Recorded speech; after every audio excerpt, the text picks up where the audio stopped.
Throughout history, black inventors and innovators have made groundbreaking contributions that have left an indelible mark on society. Their inventions have ranged from everyday conveniences to significant technological advancements, demonstrating their creativity, ingenuity, and resilience.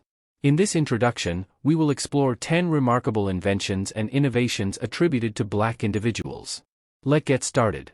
Garrett Morgan only received a 6th grade education, but he was observational and a quick learner.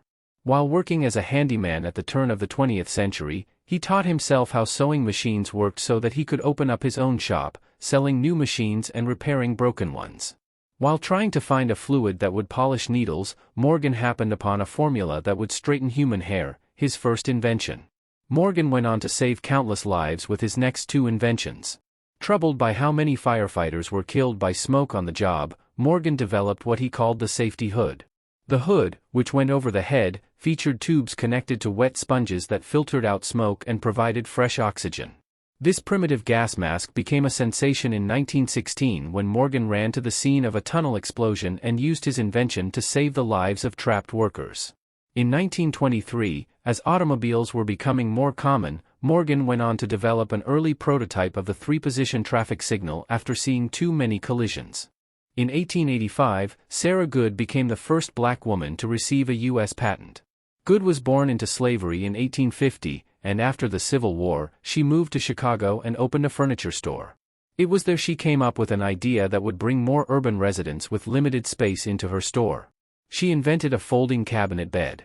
By day, the piece of furniture could be used as a desk, but at night, it could be folded out into a bed. Good received her patent 30 years before the Murphy bed, a hideaway bed that folds into a wall, was created. When you drop a letter in a public mailbox, you expect it to reach its destination safely and in good condition. Before 1891, people using the U.S. mail couldn't make those kinds of assumptions. Public mailboxes were semi-open, which made it easy for thieves to steal mail and for elements like rain and snow to damage letters. Philip B. Downing changed that with a mailbox design that featured an outer door and an inner safety door. When the outer door was open, the safety door remained closed so the mail was safe from thieves and inclement weather. When the outer door closed, the safety door would open so that the deposited mail would join the other letters in the box. This safety device allowed mailboxes to be set up everywhere, near people's homes. Born into a middle-class family in 1857, Downing had a long career as a clerk with the Custom House in Boston.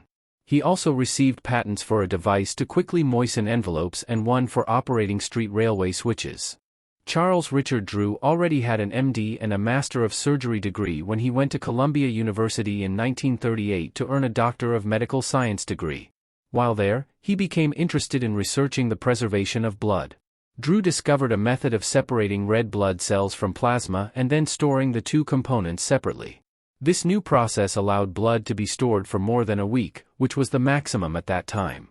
The ability to store blood, or, as Drew called it, banking the blood, for longer periods of time meant that more people could receive transfusions. Drew documented these findings in a paper that led to the first blood bank. After completing his studies, Drew began working with the military. First, he supervised blood preservation and delivery in World War II, and then he was appointed director of the first American Red Cross Blood Bank, a blood bank for the U.S. Army and Navy that served as the model for blood banks today. However, Drew resigned his position because the armed forces insisted on separating blood by race and providing white soldiers with blood donated from white people. Drew knew that race made no difference in blood composition, and he felt that this unnecessary segregation would cost too many lives. Drew returned to private life as a surgeon and medical professor at Howard University. He was killed in a car accident in 1950. African inventor, many people might immediately think of George Washington Carver and peanut butter. The two have gone as well together as peanut butter and jelly in many history textbooks, but it's actually a myth that Carver came up with peanut butter. Carver's fascination with the peanut began when he was convincing Southern farmers to adopt his method of crop rotation. Instead of growing cotton every year, which was depleting the soil, Carver urged farmers to alternate cotton with legumes, which provided nutrients to the soil. The farmers obliged, but they had no way to sell all those peanuts. Carver went into the laboratory to come up with products that would make peanuts marketable. Carver is credited with devising more than 300 different uses for peanuts, including dye, soap, coffee and ink, and his innovations provided the South with an important crop, but peanut butter wasn't one of his ideas. Thomas Edison often gets the credit for inventing the light bulb, but in reality, dozens of inventors were working to perfect commercial lighting. One of those inventors was Louis Latimer. Latimer was hired at a law firm that specialized in patents in 1868. While there, he taught himself mechanical drawing and was promoted from office boy to draftsman. In his time at the firm, he worked with Alexander Graham Bell on the plans for the telephone. Latimer then began his foray into the world of light. Edison was working on a light bulb model with a paper filament. The filament is the thin fiber that the electric current heats to produce light. In Edison's experiments, the paper would burn down in 15 minutes or so, rendering the bulb unrealistic for practical use. It was Latimer who created a light bulb model that used a carbon filament, which lasted longer and made light bulb production cheaper. Because of Latimer's innovation, more people could afford to light their homes. Latimer also received patents for a water closet on railroad cars and a predecessor to the modern air conditioner. Jan Matzeliger was born in 1852 in Suriname in South America. When he was 21, he traveled to the United States, though he spoke no English, landing a job as an apprentice in a shoe factory in Massachusetts. At the time, the shoe industry was held captive by skilled craftsmen known as hand lasters. The hand lasters had the hardest and most technical job on the shoe assembly line. They had to fit shoe leather around a mold of a customer's foot and attach it to the sole of the shoe. A good hand laster could complete about 50 pairs of shoes a day, and because the work was so skilled, hand lasters were paid very large salaries, which made shoes very expensive to produce. Matzeliger got tired of waiting for the lasters to do their jobs. Because they worked so slowly, there were huge backups on the assembly line.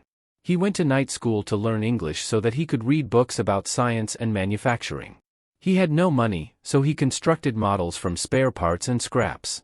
After years of study, he produced a shoe-lasting machine, which produced between 150 to 700 pairs of shoes a day to the hand lasters 50. Matzeliger died at a young age of influenza, but he left a legacy of more affordable shoes for the general public. Even if you've never heard of the automatic oil cup, you've probably uttered the phrase that entered the lexicon because of it. The automatic oil cup was the invention of Elijah McCoy, who was born in 1843 to parents who had escaped slavery via the Underground Railroad. McCoy was sent to Scotland for school, and he returned as a master mechanic and engineer. However, the job opportunities for a black man, no matter how educated, were limited. The only work McCoy could find was with the Michigan Central Railroad. McCoy's job was to walk along the trains that pulled into the station, oiling the moving parts by hand. McCoy realized that a person wasn't necessary for this job, and he invented the automatic oil cup, which would lubricate the train's axles and bearings while the train was in motion. As a result, trains didn't have to stop as frequently, which cut down on costs, saved time and improved safety. The oil cup was a huge success, and imitators began producing knockoffs. However, savvy engineers knew that McCoy's cup was the best, so when purchasing the part, they'd ask for the real McCoy. Sarah Breedlove was born in 1867. She was an orphan at age 7, a wife at 14, a mother at 17 and a widow at 19. She supported her family for 18 years as a laundress, but in the early 1900s, she reinvented herself as Madam C.J. Walker, creator of the Walker hair care system. Breedlove had suffered extreme hair loss, which was common for black women of the time, due to scalp disease, bad diet, damaging hair products and infrequent washing. She said she prayed to God for assistance and a man appeared to her in a dream with the recipe for pomade that would regrow and settle her hair. The pomade worked for her and for other women she knew, so she began marketing her wonderful hair grower. In reality, she served a stint as an agent for Annie Pope Turbo Malone, a black woman with an established line of beauty products.